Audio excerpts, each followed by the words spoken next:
All right, welcome. If you're a psychiatric nurse practitioner student, you already know that getting a handle on second-generation antipsychotics is, well, it's a huge deal. They can seem pretty overwhelming at first, but don't worry. This explainer is all about giving you a clear, practical way to understand these crucial medications, not just for your exams, but for your future patients. So, let's get started. So here's how we're going to tackle this. We've got 5 key areas. First, we'll meet the drugs and learn an easy way to classify them. Then, we'll dive into their core mechanism. After that, it's all about managing side effects, taking a special look at clozapine. And then, finally, we'll put it all together so you can make some really smart clinical choices. Okay, first things first. The secret to mastering these drugs isn't about memorizing some giant, scary list. Nope, it's about learning a super simple way to group them. This classification, made famous by the legendary psychopharmacologist Stephen Stile, honestly makes everything that comes next so much easier to remember. And this is the question, right? This is what every student wonders. You're staring at this long list of meds. They all kind of sound the same, and it just feels impossible.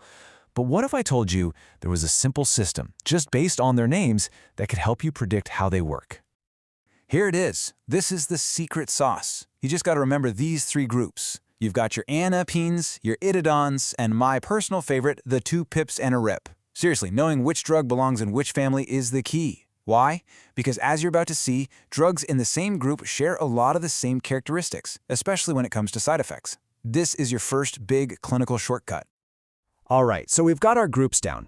But what's the deal with calling them atypical anyway? What makes them so different from the older drugs?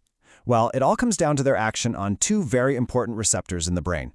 This right here is the fundamental difference. The older, first-generation drugs, they were pretty much just dopamine D2 blockers. And while they were good for positive symptoms like hallucinations, they came with a really high risk of serious motor side effects.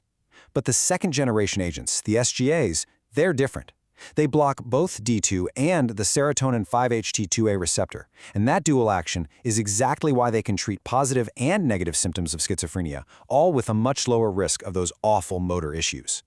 And I really want you to get this. Adding that serotonin blockade isn't some small thing. It's a total game changer. It basically works to counteract the problems that the D2 blockade creates. The result? You get fewer of those extrapyramidal symptoms, less risk of high prolactin levels, and you actually get better treatment for those tough negative symptoms like apathy and emotional flatness. Okay, we've talked about the good stuff, but now we have to get serious. Because as a prescriber, your #1 job is keeping your patients safe. This next part is all about the critical side effects you absolutely positively have to monitor. This is where your vigilance can save lives. Let's circle back to those drug families we talked about.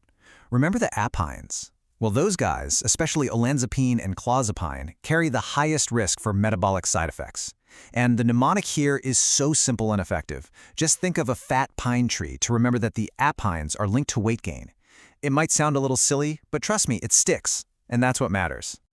And that weight gain is a big deal because it points us toward a huge risk, metabolic syndrome. A patient has it if they meet 3 out of these 5 criteria.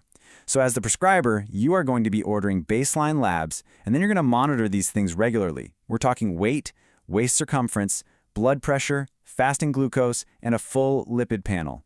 This is your clinical checklist. Now, even though SGAs have a lower risk of those motor side effects, that risk is definitely not 0.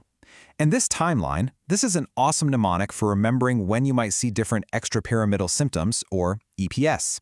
Just think in 4s. You've got acute dystonia, those painful muscle spasms, in hours. Parkinson-like symptoms in days. Akathisia, that horrible inner restlessness, in weeks. And then tardive dyskinesia, the most serious one, can show up after months of treatment. Okay, beyond the metabolic and motor stuff, there are a few other big ones you got to keep on your radar. First, hyperprolactinemia, especially with a drug like risperidone. Then, you have cardiac issues, like QT prolongation. And finally, the rare but incredibly dangerous neuroleptic malignant syndrome, or NMS. If you ever see a patient with a high fever, unstable vitals, and that classic lead pipe rigidity, NMS has to be at the very top of your mind. All right, now we need to talk about a drug that's really in a class all by itself, and that's clozapine. It doesn't quite play by the same rules as the others, because while it is the single most effective antipsychotic we have, it also carries the most serious risks. So you might be thinking, why on earth would we use it? Well, Here's why.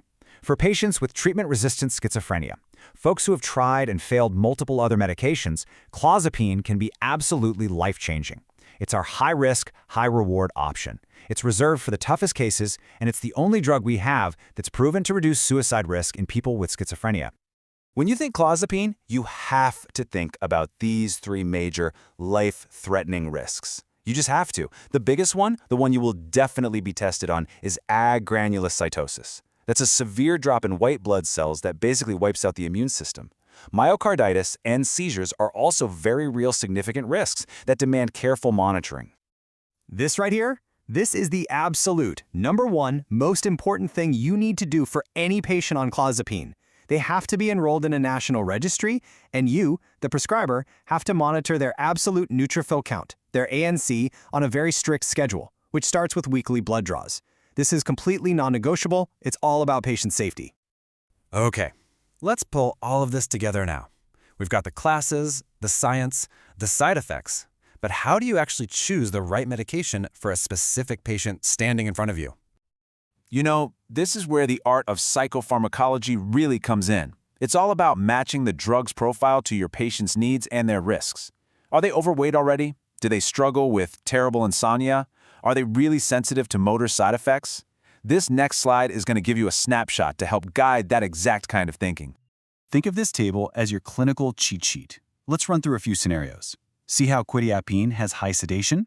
That could actually be a huge plus for a patient with severe insomnia. Now look at olanzapine with its high risk for weight gain.